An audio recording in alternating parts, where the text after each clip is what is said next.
আজকে একটা অবাস্তব জিনিস দেখাবো, যেটা দেখলে আপনারা হয়তোবা প্রথমে বিশ্বাস করবেন না।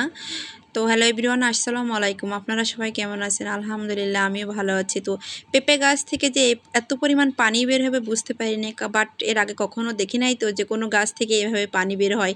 তো একটা মনে করেন আস্ত একটা পেঁপে গাছ, তার মানে এটার 3 অংশ কাটা হয়েছে, যেখান থেকে কাটা হয়েছে সেখান থেকে মানে পানি বের হচ্ছে। মানে এত পরিমাণ পানি মনে হচ্ছে যেন মোটর দিয়ে পানি বের হলে ঠিক যেরকম হয় ঠিক সেরকম পানি বেরোচ্ছে। যে যে অংশ কাটা হচ্ছে সেখান থেকে পানি বেরোচ্ছে। আসলে এটা কি আল্লাহর কুদরতি হয়তোবা, না হয়তো গাছের ভিতরে এরকম পানি আসবে কোথা থেকে? পানি বের হয় হাত মানে গাছের হালকা কোয়াশ বের হয় কিংবা পেঁপে গাছ থেকে পানি বের হয় সেটা দেখছি, কিন্তু এত পরিমাণ যে স্যালো মেশিনের মতো কিংবা মোটরের মতো পানি বের হয় এটা মানে এটা আগে কখনো দেখি নাই। তো আপনারা দেখেন, মানে দেখতে থাকেন যে কীরকম। দেখেন এবার আরেকটু মানে করলে দেখেছেন মনে হচ্ছে যেন পুরো মোটর ফিট করা এর ভিতরে। তো এরকম কাহিনী অবশ্য কখনো দেখি নাই, প্রথম দেখলাম। তো ভাবলাম যে আপনাদেরকেও দেখাই।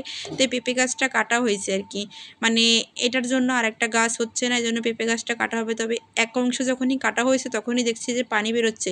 তখন ভাবতেছি যে দেখি আর এক অংশ কাটি কীরকম পানি বের হয়। তো দেখেন এখান থেকেও কিন্তু আমি কিন্তু পেঁপে গাছটার সামনেই ছিলাম, এই জন্য ক্যামেরাটা নড়ে গেছে, কারণ এই পানিটা আমার গায়ে লাগছে, অনেকটাই আমি ভিজে গেছি।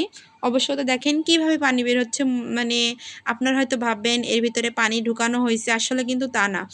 মানে আমরাই বুঝতে পারছি না যে এটা এত পরিমাণ পানি কীভাবে বেরোচ্ছে।